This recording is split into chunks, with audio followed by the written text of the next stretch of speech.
Assalamualaikum warahmatullahi wabarakatuh. Ketemu lagi di channel The Pengusaha, rasan-rasan dan update wawasan ala pengusaha. Dan di sesi The Ngopi, ngobrol video kali ini, kita kedatangan seorang food blogger kenamaan kota Yogyakarta, Mas Arif Budiman. Tepuk tangan dulu dong. Ya. Ini food blogger paling tua kayaknya ya. Karena dari awal dulu, saya kenal dari awal, followernya masih belum sebanyak sekarang, masih sering diajak makan bareng gitu ya. Ya sekarang udah agak jarang mengajak makan bareng gitu ya. Dan kita kan ngobrol-ngobrol tentang seputar bisnis kuliner gitu ya. Jadi saya ada beberapa bisnis kuliner gitu, ada yang sudah saya jual, ada yang tutup, ada yang masih jalan, ada yang sedang berkembang gitu ya. Nah, bisnis kuliner ini lumayan menarik karena di Indonesia ini cita rasa kulinernya macam-macam. Nah, kita pengen lihat nih kalau kita sebagai pelaku bisnis kuliner itu kan kita terjun di operasional. Nah, kita kayaknya butuh sudut pandang dari orang yang mungkin dia dari helikopter view gitu ya, karena Mas Arif ini sudah makan berbagai jenis makanan gitu ya, yang halal ya, yang halal, dan dia juga ngamati dari kapan sih dulu? Dari 1983. Nah itu kan, itu makanya kan tadi saya bilang itu bahwa food blogger paling tua. Dari 2013 akhir. 2013 akhir, artinya selama 7 tahun ini dia sudah ngamatin gitu ya berbagai macam bisnis kuliner yang ada gitu, yang timbul dan tenggelam gitu ya. Tapi sebelum kita ngomong soal kuliner, saya pengen nanya dulu nih Mas Arif. Siap. Seperti apa sih rasanya jadi food vlogger gitu? Food vlogger atau food blogger? Sebenarnya apalah arti sebuah nama ini? Okay. Sebenarnya ada yang bilang food blogger, food vlogger, foodgram, food reviewer. Tapi sama aja sih sebenarnya Mas. Kita kan nge-review makanan, mau bentuknya foto atau video nanti di-upload di sosial media kita. Okay. Nah, kalau food vlogger memang biasanya kontennya itu lebih banyak video. Video orangnya nge-review makanannya. Kalau foodgram itu biasanya yang dipakai sosial media cuma Instagram. Karena kan foodgram itu Gramnya Instagram. Jadi kalau TikTok food talk gitu. Foodtik. Cuman memang kalau lebih luasnya sih food blogger sih. Oke, food blogger ya. Iya. Nah, seperti apa sih rasanya jadi food blogger? Kayaknya kan sehari bisa makan 7 kali gitu kan ya. Seperti apa sih rasanya 7 tahun kan berarti jadi food blogger? Sebenarnya kalau rasanya sama aja sih kayak orang kerja pada umumnya. Karena biasanya kelihatannya cuman rumput tetangga selalu hijau. Oke. Tapi ya alhamdulillah ada enaknya ada enggaknya sama kayak kerjaan lainnya. Cuman bedanya memang kita bisa dibilang kerja tapi sambil ngelakuin hobi. Oke. Nah, hobinya makan. Hobinya saya ngabisin duit. Ngabisin duit. Oke. Hobinya makan. Hobinya makan, tapi dulu waktu awal mula itu sama sekali saya memang nggak bisa foto, nggak bisa video, main Instagram aja enggak. Nah, dulu kan saya ngajarin ya. Iya, diajarin Mas tahu pakai Winem ya Mas. Nah itu cuman emang suka makan, suka jajan, dan kebetulan alhamdulillah di komunitas teman-teman yang punya restoran makanan dulu ya. Nah itu suka kuliner bareng segala macam, iseng bikin kuliner Yogya. Alhamdulillah isengnya udah mau 7 tahunan lebih. Nah kalau rasanya tadi ya sebenarnya sama aja sih, ada enak ada enggaknya. Lihat orang kan wah dia makan terus dibayar segala macam, padahal ya sama aja. Toh namanya kerjaan toh Mas, kita juga ada sisi bosennya juga. Kalau dulu sempat cerita ke teman-teman, saya sempat vakum setahun karena ngerasa bosen dengan makan yang makanan dingin. Makanan dingin? Ya jadi kayak misalnya bakso, kaldunya udah ke atas, karena kan difoto dulu, di video dulu, terus es teh misalnya, tapi esnya udah hilang. Ini nih. Iya. Jadi kalau lihat orang wah enak ya dia ini makan. Itu udah biasa ya makanan dingin itu? Udah biasa. Makanya sekarang itu sempat setahun tuh kayak aku pengen makan makannya manusia pada normalnya. Jadi makan bakso pas masih hangat, ayam geprek pas masih kriuk, minum es teh masih ada esnya, masih bisa digigit-gigit esnya. Itu setahun vakum karena memang waktu itu kayak bosan banget. Tambah satu sisi misalnya kita pengen, wah besok pengen makan nasi padang nih, tapi ternyata besoknya ada kerjaan nge-reviewnya makanan Jepang misalnya, otomatis kan kita kayak pengennya itu tadi kayak langsung aduh ya besok lagi lah, besok ternyata alhamdulillah ada kerjaan lagi, jadi kayak pengennya tuh bisa sampai lama banget baru bisa ini dan berat badan. Wah, kelihatan ya itu ya. Iya.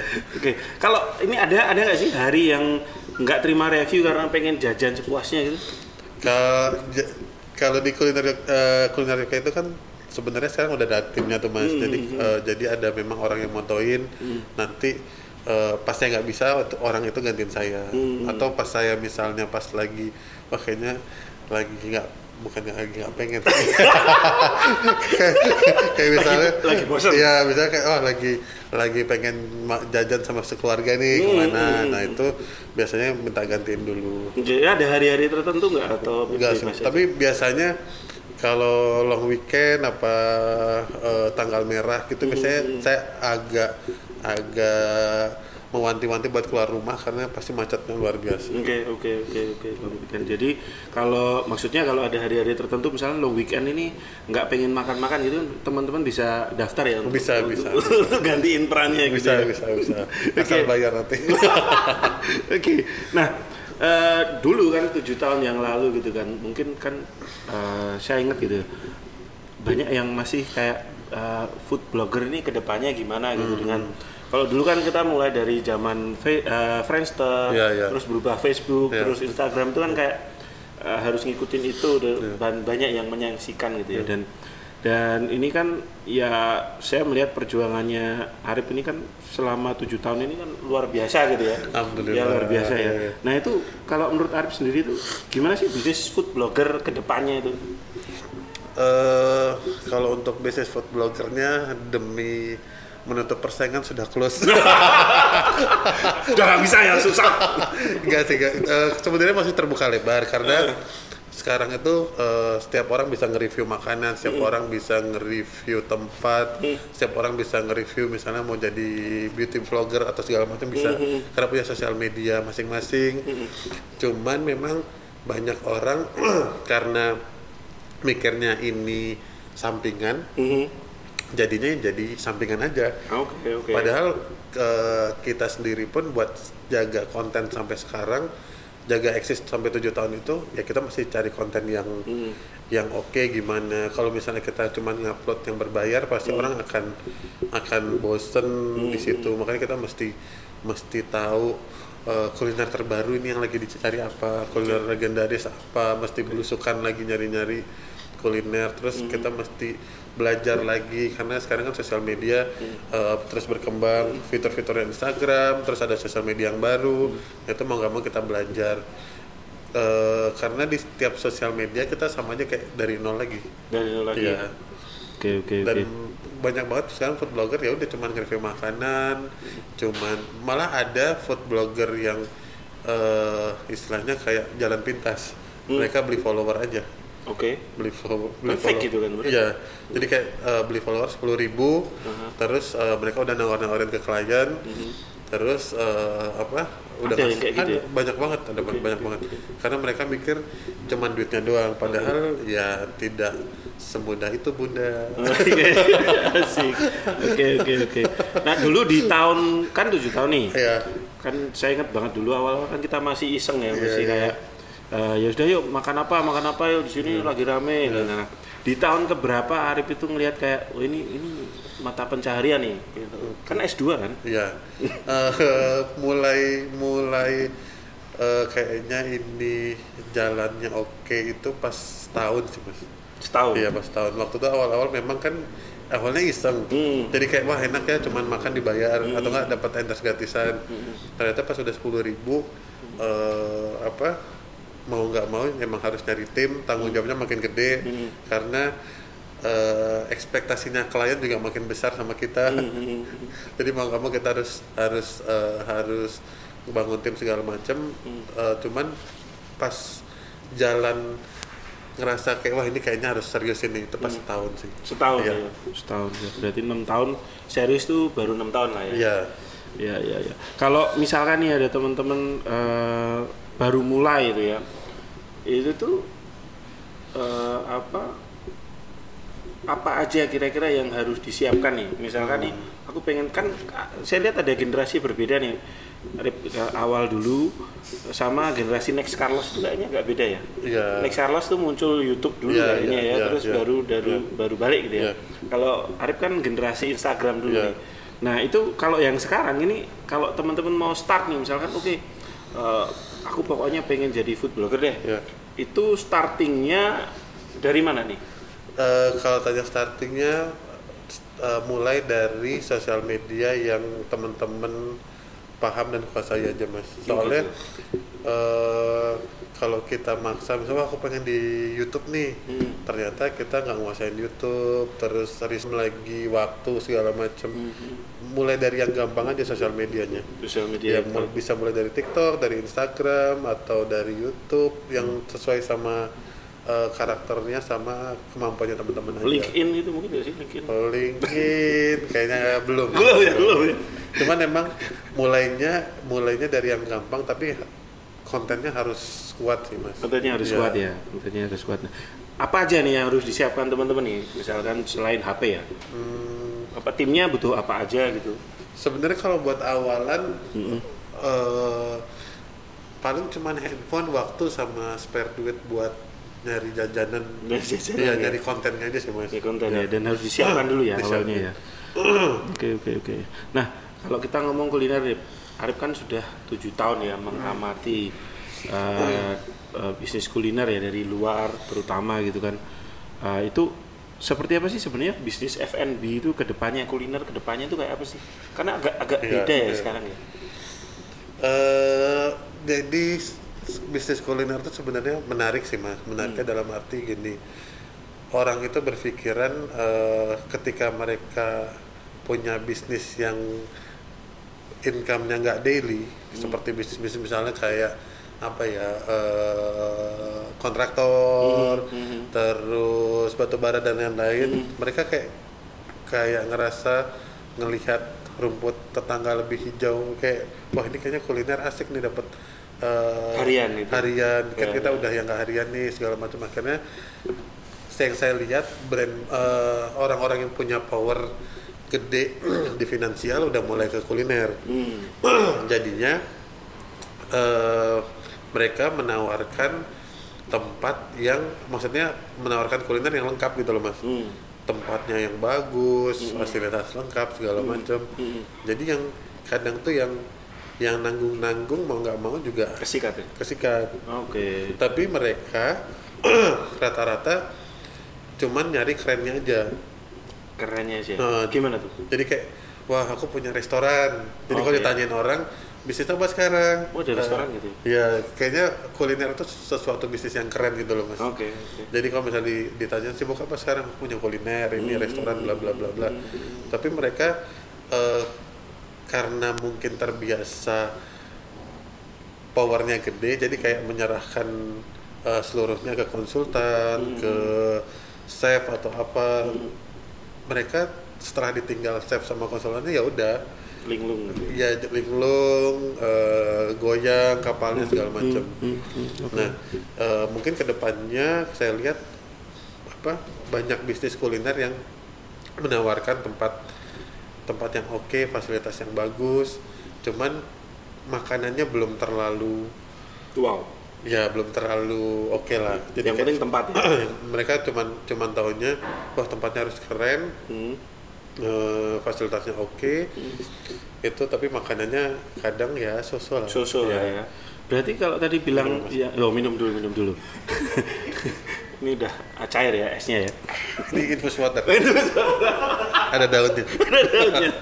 Misalkan tadi kan ngomong yang tanggung-tanggung ya. Itu enggak, ini berarti ke depan ini cuma ada yang kalau mau bagus-bagus kalian, jelek-jelek sekalian gitu atau gimana? Sebenarnya kuliner tuh juga tricky juga mas. Tricky itu dalam arti gini,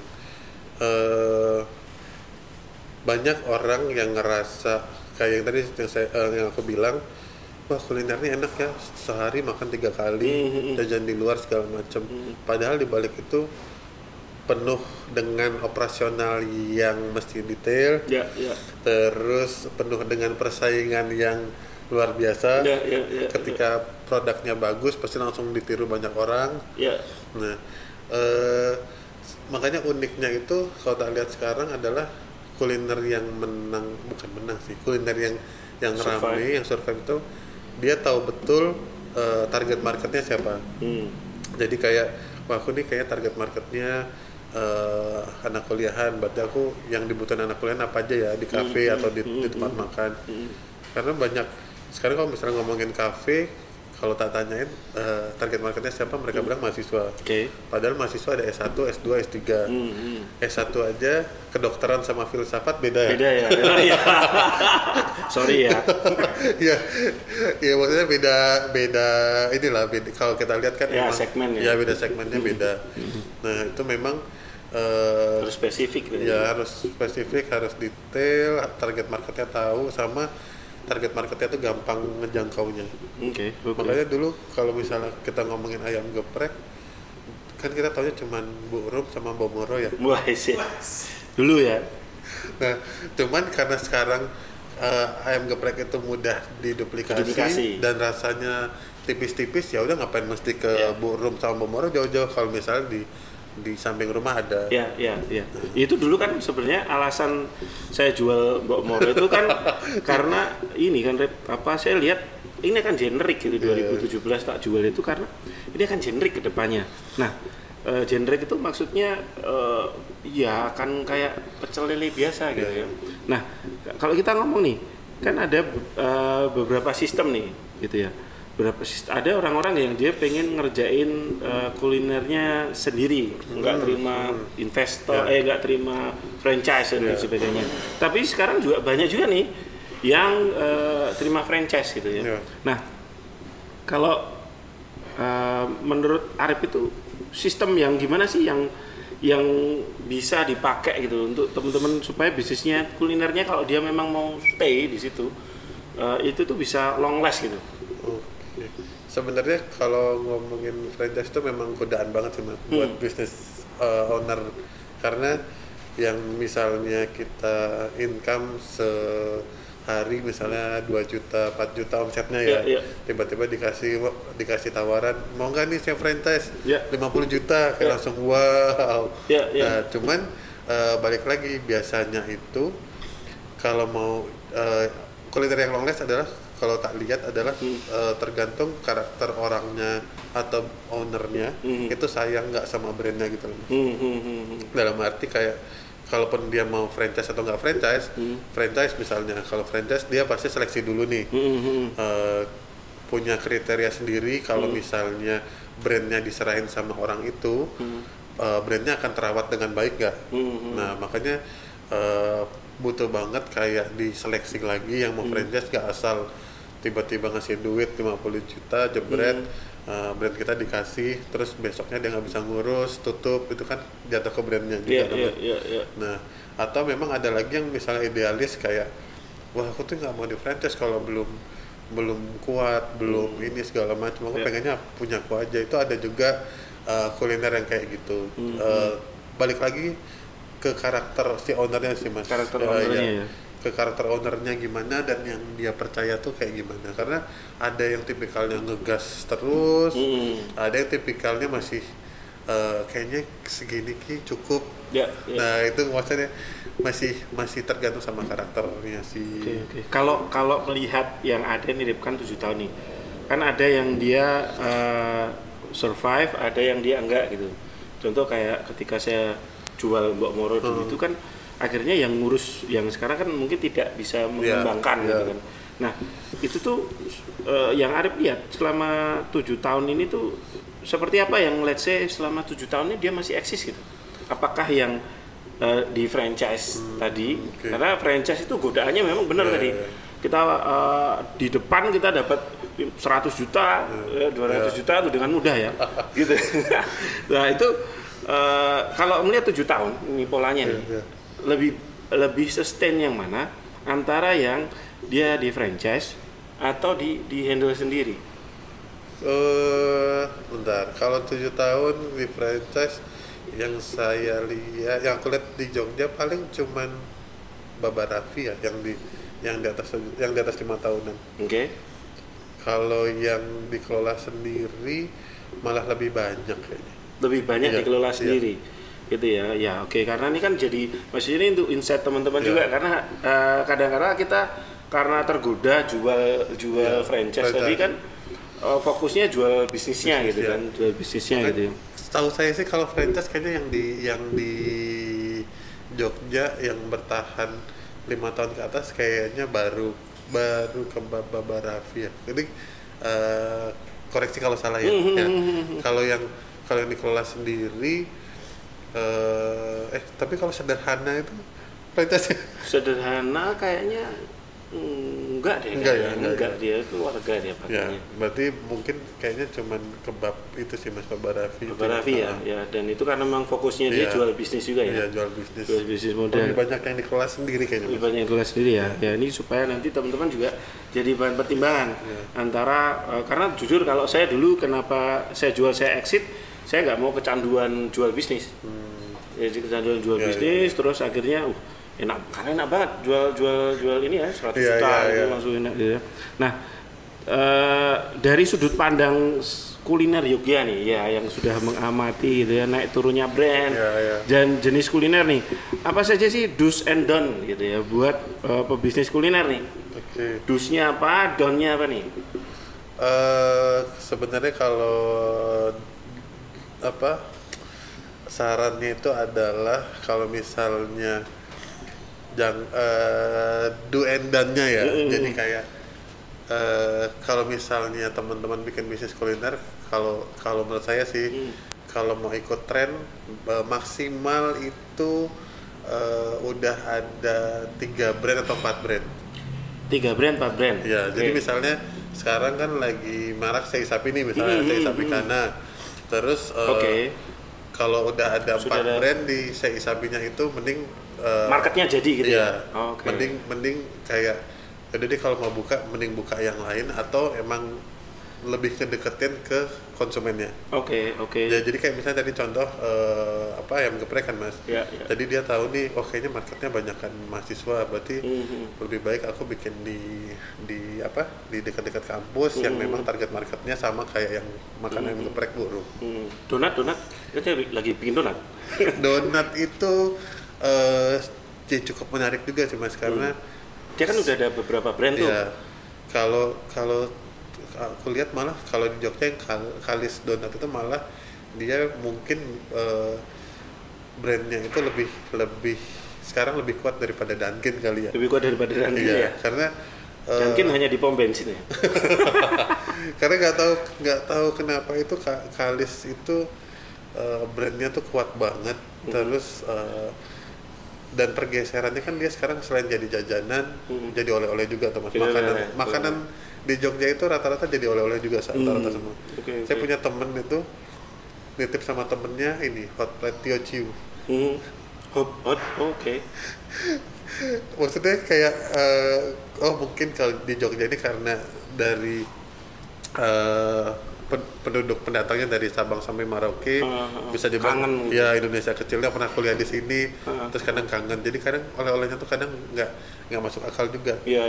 pengen ayam geprek burung Iya, atau iya. nggak pengen Iya. pengen makanan yang biasa dimakan dulu gitu loh. Dopio bisa kan nyeset? Bisa. Sebutin dopionya juga dong. Iya, dopio. Oke. Artinya kan tadi lihat dulu marketnya kalau kita mau buka di pasar yang kuliner gitu ya. Iya. Lihat sudah ada berapa brand yang tumbuh Iya. di situ gitu ya. Iya. Kalau sudah ada lebih dari berapa? 4 itu berarti marketnya tumbuh gitu. Marketnya tumbuh dan kalau udah 4 itu bukanya jangan dekat-dekat sama yang udah gede-gede. Oke. Karena bisa jadi kayak ibarat di sana ombaknya udah kenceng kalian lemparin kerikil jadi nggak kelihatan. Oke. Ya makanya dopio kan di Tamsis kan. Kalis kan di Sagan ya. Iya. Makanya kalau lihat Besok buka lagi di Jakarta. bukan di Jakarta ya. Nah makanya kalau donat tak lihat pasarnya memang naik karena sekarang itu kebutuhan kebutuhan orang buat ngopi kan naik tuh Mas. Jadi otomatis kayaknya mereka butuh cemilan juga nih yang selain makanan yang cuman dessert doang. Itu kira-kira apa ya? Makanya di Dopi ada kopinya juga kan? Ya ada kopinya juga. Donut and coffee on the go gitu. Oh iya. Promosi sekalian. Ya. Iya kan menarik, kemarin ada coffee shop juga itu dia datengin kan. Bisa nggak ngambil Dobio untuk di coffee shopnya dia gitu, karena dia tidak mau produksi donat gitu ya. Nah itu kan dusnya tuh. Jadi dus pertama adalah cek marketnya ada 4 brand nggak ya? Kalau 4 brand ada berarti marketnya dia growth masuk gitu ya. Kalau enggak jangan gitu ya. Nah down-nya apa nih selain yang itu? Down-nya itu adalah jangan buka kuliner tanpa riset. Oke, jangan buka kuliner tanpa riset. Banyak banget temuin di lapangan itu adalah ketika mereka buka, mereka pede makanannya itu adalah enak berdasarkan yang punya. Oke, enak berdasarkan yang punya, ini dicatat ini ya. Banyak ya gitu ya? Banyak, jadi kayak misalnya, wah Mas ini enak kayak gini. Jari Pak Deko enak banget gitu. Terus begitu tak cobain, oh iya Pak, ya. Jadi kadang tuh kalau mereka udah terlalu pede dikasih masukan tuh kayak mereka mental dulu Mas. Oke. Jadi kayak mereka. Jadi kayak nanya gimana Mas Arif? Oh kurang ini, ini memang khasnya gitu ya. kayak yang banyak banget yang kayak gitu. Kalau misalnya tanyain gimana Mas, kita kasih masukan dikit kan, kita coba. Oh tapi emang gini Mas, soalnya pakai gini. Oh ya udah deh. Biasanya kalau kayak gitu kita lebih baik. Oh ya udah. Nanti tipikal orangnya memang lagi percaya dirinya tinggi. Oh ya. Biasanya kayak gitu gimana? Ya, kalau kayak gitu biasanya ya sudah diterima market atau aku nggak tahu sih Mas.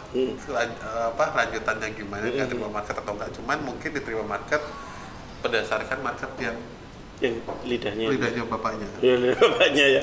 Ya. Kalau riset yang dimaksud Arif riset tuh gimana Arif? Apa yang di riset gitu? Kalau riset terus yang kesalahan kedua itu adalah Mas, mereka buka tapi nggak tahu target marketnya. Jadi bikin produknya dulu. Bikin produk tapi nggak tahu mau jual kemana. Oke. Berarti harusnya dibalik ya? Iya. Cek marketnya dulu, targetnya siapa, baru bikin produk sesuai sama target marketnya. Oke, ini penting nih. Jadi kita harus mulai bisnis dari market dulu, baru create produknya gitu ya. Nah, apa sih bedanya perilaku konsumen sebelum dan setelah ada Instagram? Itu satu. Ya, dan setelah ada TikTok. Kan ngalami itu kan, fase itu kan. Iya. Kalau sebelum ada Instagram tentu saja orang biasanya berdoa dulu baru foto. Oke. Cuman sekarang ada Instagram, biasanya mereka foto dulu tapi lupa doa. Oke. Nah itu kebiasaan perilaku konsumen itu. Terus yang kedua, sekarang itu mereka naik level nih Mas. Yang biasanya nyari makanan yang enak, sekarang cari makanan yang enak tapi keren. Enak tapi keren. Iya. Jadi kayak wah aku nih kalau ngepost ini di Instastory atau di mana nih banyak yang nanya atau udah kayak wah aku keren nih kalau makan ini nih. Nah itu perilaku konsumen keduanya itu. Jadi kalau dulu kan nyari makannya, oh udah aku yang enak aja nih di mana. Cuman sekarang yang enak di mana? Di sini. Tempatnya enak nggak? Kalau enggak tempatnya bagus nggak? Nah itu memang jadi kayak naik level lagi gitu loh Mas. Dari rasa sekarang ke ambience dan lain-lainnya. Oke. Kan kalau Instagram itu kan dia kan post gitu ya. Yeah. Post. Nah kalau TikTok gimana? Maksudnya kalau Instagram misalkan, wah aku bisa lihat kuliner dia nih menarik nih, terus aku juga ikut pose yang sama nih, misalkan ini pose ada cup of tea, dia foto di situ biar sama kan kayak kuliner dia. Kalau TikTok gimana? Kalau TikTok itu sebenarnya makanya saya berpendapat kalau TikTok itu adalah memang walaupun kelihatan mudah tapi perlu tingkat kreativitas sama effortnya lebih gede gitu loh Mas. Karena TikTok itu bisa dinikmatin kalau pakai lagu. Bisa dinikmati pakai lagu, oke. Kalau misalnya nggak ada lagunya kayak cuman lihat gambar gerak gitu aja kan. Nah, memang sekarang itu kalau yang TikTok mereka tidak semudah Instagram atau Instastory lah. Karena Instastory kan paling cuman foto cekrek jadi. Nah, TikTok mesti video berapa angel, terus pilih lagunya yang pas, kasih tulisan teks dan lain-lain baru di post. Nah, tak lihat kalau TikTok memang belum banyak yang belum banyak yang mengarah kayak ke Instastory atau Instagram. Karena emang lebih effortnya lebih besar di TikTok. Kalau Twitter? Nah, sekarang kan balik kan Twitter mulai naik lagi nih. Twitter itu Twitter itu sebenarnya adalah tergantung ring 1 followers kalian siapa. Jadi dia ibarat kayak bola salju. Kalau misalnya dilempar, kalau ring satunya bagus, berarti tanjakannya makin bagus, dia akan makin gede. Kalau misalnya ring satunya biasa aja, nggak nge-retweet, nggak update, ya bakalan jadi konten gitu aja. Dan Twitter itu biasanya suka akan masalah. Jadi kalau masalah di Twitter ya biasanya cari masalah di sana ya. Mulai dari yang kontroversi, yang masalah itu biasanya di Twitter, karena tipikalnya kayak orang Twitter tuh seneng ngebahas sesuatu. Sedangkan kalau Instagram itu mereka pamer ya. Lebih pamer. Ini yang tak lihat di 2 kasus. Waktu yang viral Tumini itu. Yang Tumini itu kan Twitter kan? Ya, awalnya Twitter sama Instagram. Di Twitter itu ya Allah, itu ramai. Panas banget. Udah pada izin dulu lah bla bla bla segala macam. Jadi kayak semua orang ingin jadi pahlawan atau ingin membela Tumini. Jadi pembelanya lah. Sedangkan di Instagram tuh ayam ya. Mereka cuma lihat, ada Tumini frozen nih, mau beli. Itu yang tak lihat di situ. Terus ada lagi kasus kedua yang waktu ayam yang ayam logonya kotor itu. Itu. Yang sudah ganti itu ya? Ya udah ganti. Nah itu waktu di Twitter itu rame, ramenya kayak ini kan udah tutup bla bla bla segala macam. Begitu di Instagram ayam. Sip. Jadi kayaknya memang kalau Twitter itu suka yang kontroversi, suka masalah, dan tergantung sama ring satunya.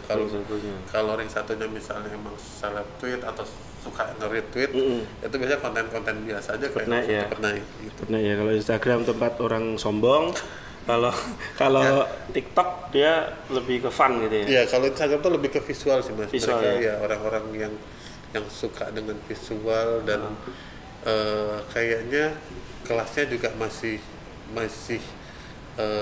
kayak apa ya, AB itu banyakan di Instagram. Kalau Facebook dia boomers kali ya. Facebook udah nggak tahu. Udah nggak tahu, udah nggak ikutin. Oke. Nah, Rip, terakhir nih, dulu kan Arif itu kan S2 ya, Rip? Iya. S2 jurusan? Kedokteran. Aku ambil manajemen di UGM. Manajemen ya. Nah, terakhir nih, kalau suruh milih, jadi di Rut Pertamina atau tetap Jalan Kuliner Yogya? Jadi dua-duanya lah. Kok pilih salah satu? Kan sempat ditawari mau jadi di Rut Pertamina.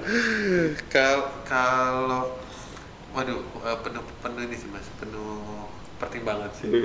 Karena kalau yang kita jalani sekarang itu kan memang rata-rata pengusaha itu bisa dibilang penuh ketidakpastian dan kepastian nih. Bisa jadi sekarang income-nya 100 juta, besok 200 juta. Nah ini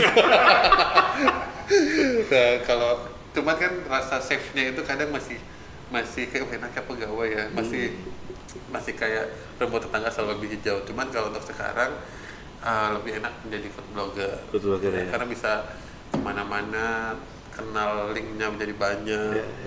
Terus dapat ilmu juga dan makan aman ya pasti. Keluarga aman gitu ya. Oke. Menarik, terima kasih banyak Mas Arif Budiman, Kuliner Yogya ya sharingnya gitu. Nanti silakan teman-teman jangan lupa yang belum follow kebangetan ya. Kalau belum follow ya. Ya ini Kuliner Yogya itu dia dulu dapat penghargaan apa tuh? Top 4 akun kuliner di Indonesia. Top 4 akun kuliner di Indonesia oleh Tekin Asia ya. Tekin Asia. Jadi kebangetan kalau teman-teman belum follow, silakan follow Kuliner Yogya. Dan buat teman-teman yang bisnis kuliner atau yang mau jadi food blogger, semoga dapat insight dari video kali ini. Ya, saksikan untuk video-video selanjutnya di The Pengusaha, Rasa Masan dan update wawasan ala pengusaha. Ciao.